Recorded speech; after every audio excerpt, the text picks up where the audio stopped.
커피 한 잔의 여유, 신동댕동 신동입니다.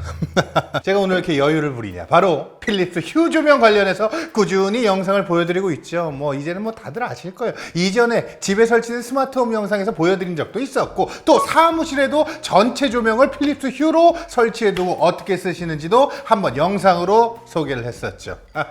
스마트홈 구성에서 조명 컨트롤은 가장 쉽게 접근이 가능하면서도 또 가장 자주 쓰는 기능이기 때문에 체감 만족도 역시 높은 편이잖아요. 이 조명 중에서 성격이 다른 게 하나 있습니다. 바로 TV 뒤쪽에 설치하는 스트립 조명 되겠습니다. 오늘 소개할 필립스 TV의 특징 중에 하나가 후면에 조명이 내장되어 있다는 점. 와우. 이 조명은 스마트홈의 성격을 띈다기보다는 오히려 컨텐츠 감상 몰입도를 높이기 위한 엔터테이닝을 위한 요소가 많다고 봐야 합니다. 그래서 오늘 소개할 필립스 TV의 평가는 첫 번째로 TV로서 갖춰야 하는 뛰어난 화질을 위한 하드웨어, 즉 패널에 대한 부분을 집중해서 봐야겠죠. 자, 그리고 또 하나는요, 이 조명을 굳이 내장하는 것이 우리에게 가치가 있었나? 필립스 TV의 차별화 포인트에 대한 평가까지 해보도록 하겠습니다.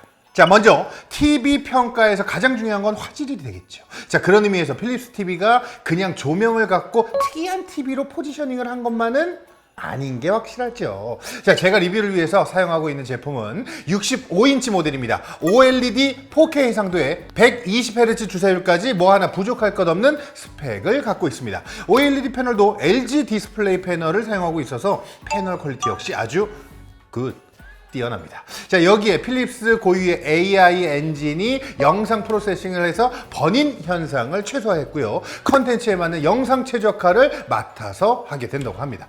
마침 사무실 스튜디오에 두고 여기 올 때마다 사용하고 있는 중인데요. 여기가 거의 암막 수준으로 어둡게 만들 수 있거든요.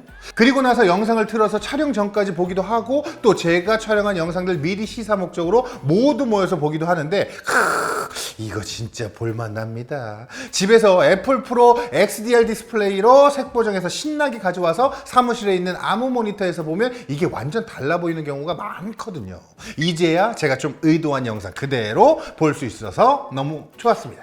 자, 그리고 이게 4K 120Hz 주사율을 지원하다 보니까요, 당연히 연결 규격도 HDMI 2.1을 사용합니다. HDMI 2.0이 보통 일반적인 TV에서 사용하는 방식이잖아요. 이게 꼭 4K 120Hz 주사율 때문도 있지만 4K 60Hz 영상만 보더라도 HDR 표현에 있어서 차이가 나더라고요.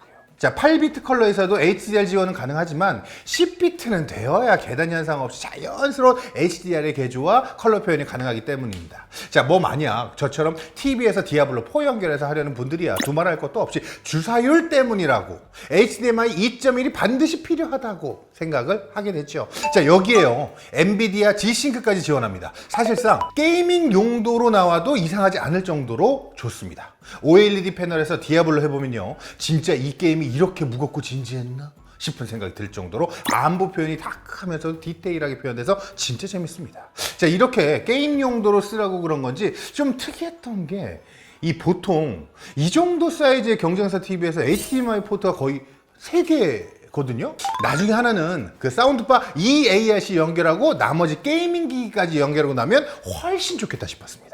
자, 다음으로 조명 이야기를 해볼게요. 이 필립스 TV의 경우 후면을 보면요, 3면으로 LED 조명이 촘촘히 박혀 있는 것을 볼 수가 있는데요. 자, 앞서 패널을 시연하면서 눈치를 채셨겠지만 이 조명이 단순히 간접광으로 주변 조도를 높이는 데 사용하는 게 아니라 화면에 표시되고 있는 영상의 가장자리 컬러에 맞게 이 LED 하나하나 맞춰서 변하게 되고요. 그것이 간접광으로 보이게 되면서 시청자 입장에서는 마치 영상이 TV 화면을 뚫고 나온 듯한 느낌이 들게 되는 거죠.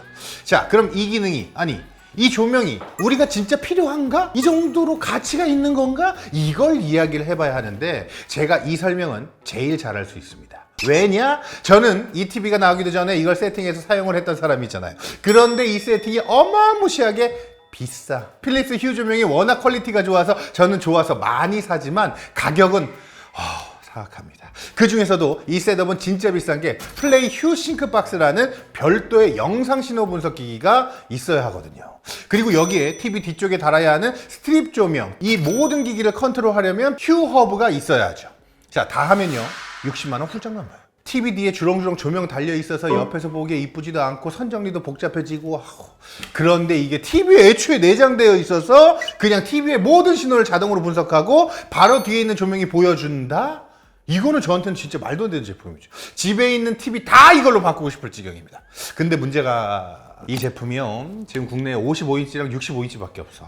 제가 거실에서 사용하는 건 85인치란 말이야. 아무튼 얼른 더 큰 사이즈가 나와주면 좋겠습니다. 자, 이건 뭐 누구에게 좋고 누구에게는 안 좋고 이런 거 없이 무조건 TV로 시청하는 모든 컨텐츠에 다 잘 어울리고 몰입감 좋으니까 이건 진짜 저 믿으셔도 됩니다. 자, 여기에 기본적으로 구글 TV OS를 사용하고 있습니다. 제가 사용해보면 중소기업 TV의 경우 구글 TV OS를 많이 쓰더라고요.